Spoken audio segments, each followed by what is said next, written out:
ইলিশের দাম এবার কমবে হু হু করে। কেন্দ্রীয় বাজেটে সামুদ্রিক মাছের উপর 5% কর ছাড়ের ঘোষণায় ইলিশ সহ অন্যান্য সামুদ্রিক মাছের দাম কমার সম্ভাবনা দেখা দিয়েছে।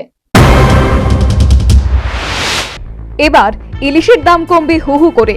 মাছে ভাতে বাঙালি কবজি ডুবিয়ে খেতে পারবেন মাছের রাজা ইলিশের নানা রকম পদ। শুনে অবাক লাগছে? একেবারেই সত্যি কথা, এমনটাই হতে চলেছে এবার।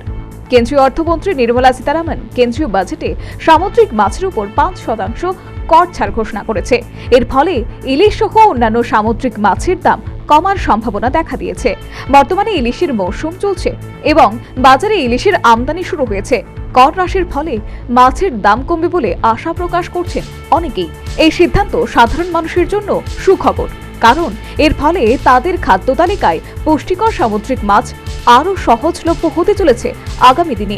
ইলিশ ছাড়াও নানা জাতের ভোলা, ভেটকি, পমফ্রেট, চিংড়ি, পার্শির মতো মাছের আমদানি ইতিমধ্যেই বর্ষার মৌসুমে শুরু হয়েছে।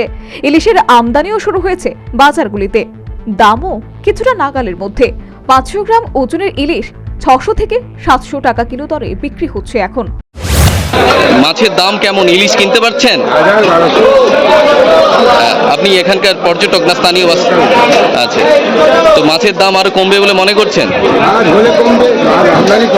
বাজারে আনাজের দাম প্রচুর,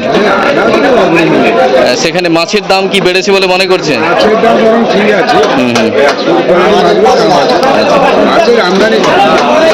ইলিশের দাম আরো কমলে সাধারণ মানুষ কিনতে পারবে।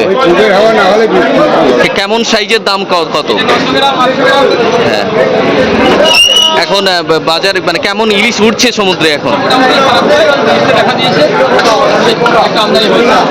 দাম আরো কমবে মনে করছেন? সাধারণ মানুষ কিনতে পারবে আগামী দিনে?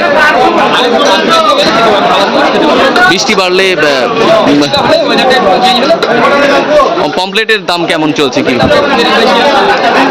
যেখানে বাজারে মানে সবজির একদম অগ্নি মূল্য, সেখানে মাছ কি বেশি দাম বাড়বে মনে করছেন? আচ্ছা, আমদানি বেশি হলে আপনারা এরকম যেতে পারেন। এখানে পর্যটকরা প্রচুর কিনতে আসে না সাধারণ মানুষ?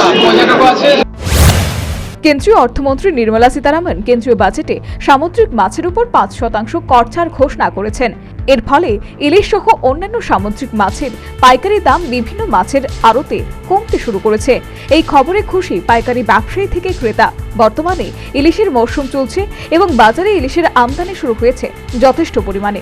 গভীর সমুদ্র থেকে ফেরত ট্রলারগুলিতে এখন শুধুই রুপোলি ফসল। কর হ্রাসের ফলে মাছের দাম কমবে বলে আশা প্রকাশ করছেন অনেকেই। সামুদ্রিক মাছের কর ছাড়ের সুফল পেতে আরও কয়েকদিন সময় লাগবে বলেই মত বাজার বিশেষজ্ঞদের। মিথিন সরকারের রিপোর্ট, নিউজ ভ্যানগার্ড।